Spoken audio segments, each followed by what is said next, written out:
সুবহান আল্লাহ।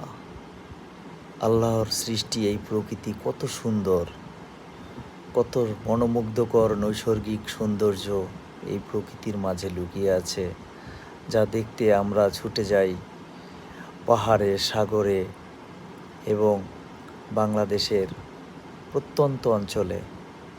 আমাদের দেশ বাংলাদেশ এত সুন্দর, এত সুন্দর প্রকৃতি, যেগুলি আমরা ঘুরে না দেখলে বুঝতে পারবো না।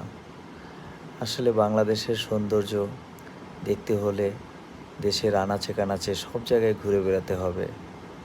আমি এখন আছি বান্দরবন লামা উপজেলার মিরিঞ্জা এলাকার লাতুং ভ্যালিতে। লাতুং ভ্যালির এই সকাল এত সুন্দর, মুগ্ধকর এবং মেঘে ঢাকা। এরকম মেঘের রাজ্যে হারিয়ে যেতে আমরা ছুটে যাই সাজেক, আমরা ছুটে যাই বান্দরবনের গহীনে, হয়তো থানচি, কখনো বগালেক, কখনো নীলগিরি, কখনো মিরিঞ্জা। তো আজকে আমি আছি মিরিঞ্জার এই লাতুং ভ্যালিতে।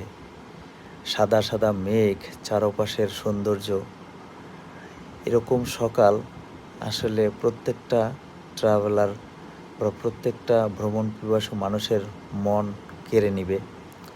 আজকের সকালটা এত মেঘে ঢাকা, এত সুন্দর, তা ভাষায় প্রকাশ করার মতো নয়। সবুজ প্রকৃতির মাঝে সাদা মেঘে ঢাকা, সাদা যেন মানে সাদা দুধের মতো সাদা হয়ে আছে প্রকৃতি। এক টুকরো সাদা মেঘের রাজ্য। আসলে বর্ষার এই ভরা মৌসুমে পাহাড়ে আসলে মেঘ দেখতে পাবো, এটাই স্বাভাবিক।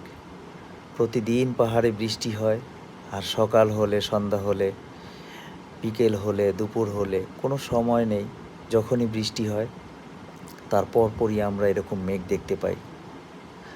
আর বৃষ্টির পরে এরকম মেঘের সৌন্দর্য উপভোগ করার জন্যই আমরা ছুটে আসি পাহাড়ে।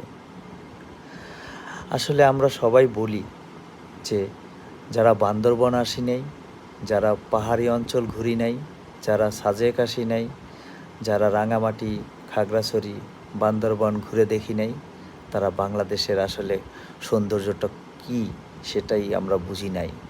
কারণ বাংলাদেশের সৌন্দর্য দেখতে হলে পাহাড়ের এই অঞ্চলগুলিতে আসতে হবে।